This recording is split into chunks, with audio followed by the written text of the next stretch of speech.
زه اوس د پښتونخوا ملي عوامي پارټۍ جنرال سیکرټري او مزدور کسان لارښود شیر علي باچا ته خواست کوم چې هغه راپاسي او تاسو د خپلو خیالاتو اظهار وکړي. شیر علي باچا.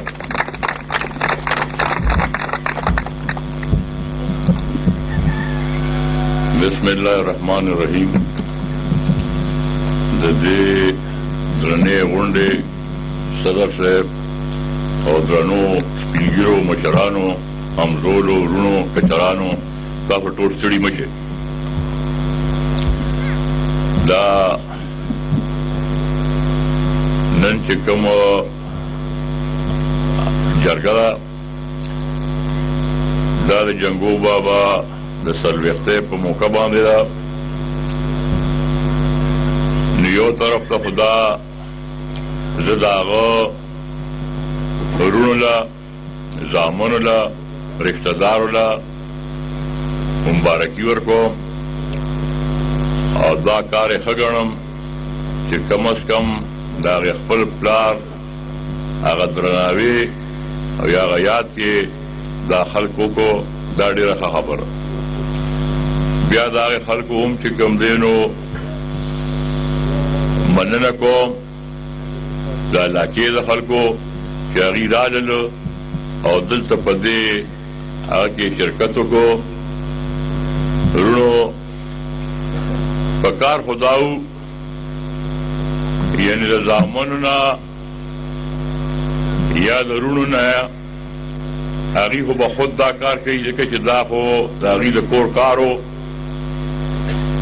او خو خبره دا ده چې جنګو کاکا دونه وخت او دونه خیال د خپلو وروڼو یا د خپلو زامنو نه یې ساتلی. هغه ډېر د غریبۍ ژوند تېر کړی او ډېر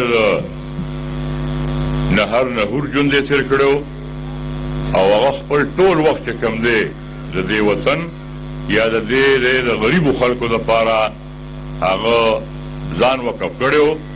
نتیجه به دا وه چې د کور حالت به هم ښه نو او زمینداري به هم دغسې خرابه وه، مالداري هم نه وه، پیسې به ورسره هم نه وې. په عاجز ځای کې خپل قوم خپل زامن وروڼه کور بال بچ پرېښی و او شپه ورځ چې کوم دی هغه دا 20-30 کاله د دې کام دپاره چې کوم دی نو منډې تړلې ووالې. هغه د دې وطن بچی و او هغه ستاسو ورور و او د هغه د قربانو یا د هغه د همت او د حوصلې او د ایماندارۍ په وجه باندې که دا دلته کې په دې خلکو باندې سراته راغلې ده، خوشحالي لږه ډېره عریضي راغلې ده یا څه مراعات یې حاصل کړي دي، نو دا دې کې د هغه ډېره لویه چې کوم دی نو برخه وه. په کار خو دا دي چې نن که د اشنغر خاوره منتشر ده د دې خلک انتشار کې دی، قسما قسم جنډې یې جوړې دي، قسما قسم پاټو کې چې کوم دی نو شامل شوي دي. نو په کار دا و چې د دې ټولې علاقې د زرګونو او د سوونو په تعداد کې نن خلک چې کوم دی دلته راغلی وې او د هغه ښه یاد کړی. لیکن دا خلک چې کوم دی په یو لحاظ به دا ووایم چې دا به ناشکري او د دوی به چې کوم دی لا دې ته فکر او غور نه کړی. کني یو داسې سړی چې هغه خپل ځان تباه کوي، خپل بال بچ تباه کوي، خپل زمینداري او خپل هغه تباه کوي، ځان له ګټه نه کوي، رشوتونه نه اخلي او غلط کارونه نه کوي.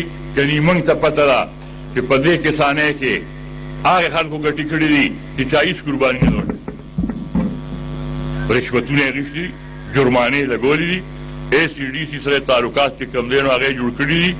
نن د هغه چې کوم دی د مال او د حال او د هغې خاوندان دي. دا یو قسم ډېره د افسوس خبره چې کوم دی نو په دې باندې موږ له راځي چې هغه جنګو چې لښکرې به ورپسې روانې وې، مشران به ورسره وو، په جرګو کې به چې کوم دی نو هغه ته او په ایماندارۍ باندې چې کوم دی نو کار کیږي او ایمانداري په جنګو کې موجود و.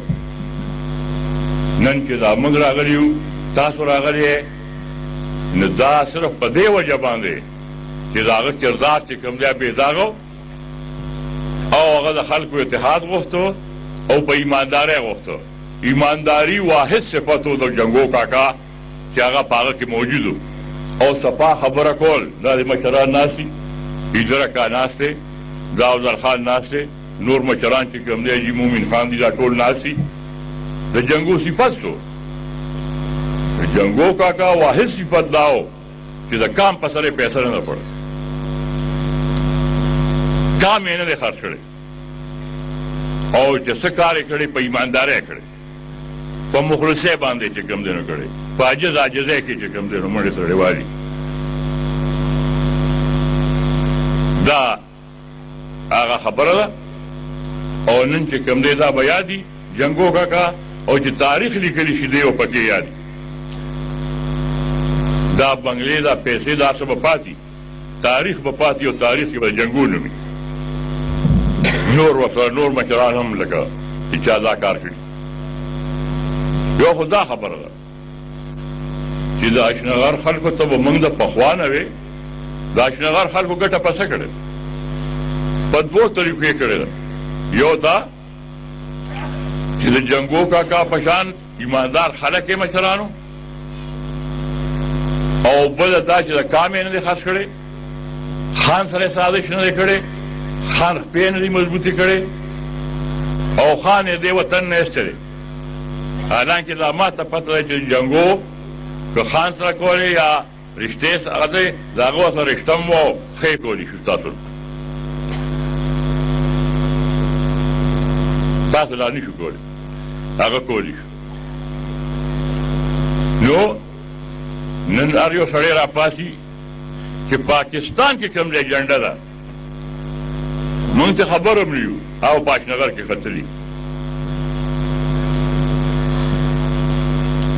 ایا داسې وخت و چې د خان د تاسو جنډه قدر نه کړل، د کوره نه شوې راوتې، بس خان چې به کومه پارټۍ کې تاسو به یې لکه د ګڼو ګوړو بوتل هوټونه ورکړل، بیا به یو وایي زما خان ښه دی بل به زما خان. سیاست چرته و، جنډې چرته وې، تقریر چرته و، سټیج چرته کې و، لیډران چرته و، خبرې چاله ورته. لیکن موږ هغه ناشکره قوم یو چې نن چې موږ د هغې خپل تحریک په برکت باندې په خپل اتحاد باندې په خپل ټوپک باندې معمولي عارضي خوشحالۍ ترلاسه کړلې، بر وروره غوبل هم جوړ کړی. بس د پنجاب نه به یو جنډه راواني وي موږ به یې ښې جوړي، د سند نه به یو جنډه را رواني موږ به وروره ښې جوړي، د شیعهګانو جنډې موږ ښې جوړې، د غریب ملت جنډې موږ ښې جوړلې. داسې داسې پارټۍ دي چې قسم دی چې اخبار کې پته نه لګي او موږ دې ته اریان یو چې داسې درک کم ځای کې ولګوې چې راوړی و په کورونو باندې وکړي. او دا د څه دپاره؟ دا څوک دي؟ دا کوم ځای دي؟ د دې مطلب څه دی د دغې پارټو؟ نو خدای ته وګوره دا شی پرېږدی، ظلم ختم نه دی، مسلې خو حل شوي نه دي. موږ تاسو ته هغه وخت کې به دا خبره کوله چې دلته کې د خانه نظام او دا د خانه نظام چې دی دا انګریز جوړ کړی، کني په وطن باندې دا د خانه نظام نو. موږ ټول پښتانه او شریکې قبیلې به وې، شریکې ځمکې وې، مساوي حیثیت به نه سړی د بل سیالو. لیکن چې انګریز راغی هغه ملک قبضه کو، نو هغه دوه مطلب و، یو دا چې ملک قبضه کړي او بل دا چې دلته کې د خانه نظام جوړ او د خانه په حواله او خپل حکمراني مضبوطه شي.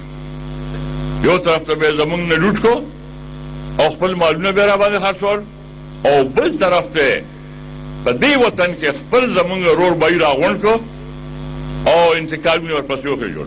ستاسو ځمکې د یو بل ځمکې د دې ټولې قبیلې شریکې ځمکې هغه پسې ولیکلې، د هغه نه خان جوړ، بیا ورته طاقت ورکړو، پولیس اختیارات، عدالتي اختیارات، بیا هغه خپل بدماشانو ساتل او دا ټول خلک یې چې کوم دی رفته رفته بې مالکیت هم کو او بیا د ځمکو نه هم پاس. او تاسو یې په کسانانو کې بدل کړل. کسان څه شی دی؟ کسان د اسمانه خو دغسې نه راپرېوت. دا کسان د دې وطن مالک، دا کسان د دې ځمکې مالک و، دا کسان سیال و، لیکن په چلول او د انګریز په سازش او د خانه نظام په راتلو باندې هغه تاسو ناسیاله کړ. تاسو یې د ځمکې مالکان نه کړ. تاسو باندې به کارونه بیګارونه کول، مشقتونه کول، ستاسو په ښځو به کارونه کول، غنم به پې پاکول، جامې به پې وینځلې، اختر شوکه درته به تاسو د هغه په اوږه کې ناست خدمت به م کول، په تاسو یې تورې وې ټکسونه لګول. دا ستاسو پوزیشن. بیا چې هغه جوړ شو، انګریز خلاف جګړه جوړه شوه، دا ټول کسانان په هغې کې شامل شو. مطلب یې څه چې انګریز به موزي کافر ځای لرې راغلی، او بل دا چې خاني به ختمه شي. دا چې په هغه کې خپل مطلب و، خاني به ختم شي. خان چونکې انګریز جوړ کړی، انګریز به ختم شي. نو چې انګریز ختم شي، زه به سیال شم، زه به د ځمکې مالک شم، زه به څه مالک شم. خو لومبۍ تحریک چې وچلېده د باچا خان د مشرۍ لاندې، هغې کې دوه غلطۍ زموږ نه وشو. یو دا غلطي وشوه چې په باچا خان سره د کسانانو د ښېګړې یا د دې د خوشحالۍ هېڅ پروګرام نه و. پروګرام یې ور نه کړ. او کتاب ورته چې بهی د کسان پروګرام کې ده، د خان به څه چل کېږي، زرعي اصلاحات به څنګه چل کېږي، ځمکه به ویشي او که به نه ویشي، ځمکه به د چا وي، هغه به یا وي دا وروستو خبرې دي، او که خلکو به پې زور راوړه وی به دا خانه بدول شي. تاسو ویل ته چې په وطن کې ځمکه شته، دا خو یې ما ته یو پیره ویش کړی کړم. ته مانه څه غواړې؟ نو خلک چې کوم دی خفه شه، غریب خلک. او دویمه غلطي دا وشوله چې انګریز سره د خپل وطن دعوه داخله نه کړه. دا وطن د افغانستان یو شی دی، او افغانستان د هندوستان برخه نه و، هغه جدا پټې و. دا پټې د افغانستان پټې و، او افغانستان د وسط ایشیا د ملکونو په هغه کې راځي، صف کې راځي. هند بل شی دی. دا هندوستان چې موږ ورته وایو، د هندوستان څه قوم موم نه دی. دې کې په زرګونو په سوونو ژبې ویلی شي، قومونه دي، قبیلې دي، راجواړې دي، ریاستونه دي، خو په مجموع کې ورته هندوستان ویلی شي. د امو او اباسین په منځ کې خاوره د افغان خاوره وه، او د دې تعلق د سنټرل ایشیا سره، اوس ایشیایي ملکونو سره. انګریز د خان په حواله باندې دلته خلک بې دخله کړو، او هلته کې چې وطن خرڅ کړ، وطن یې خرڅ کړ، او د دې چترال نه ونیسه داسې زده د کوټې پورې وطن یې کیلخې راښکله، وطن یې بېل کړ.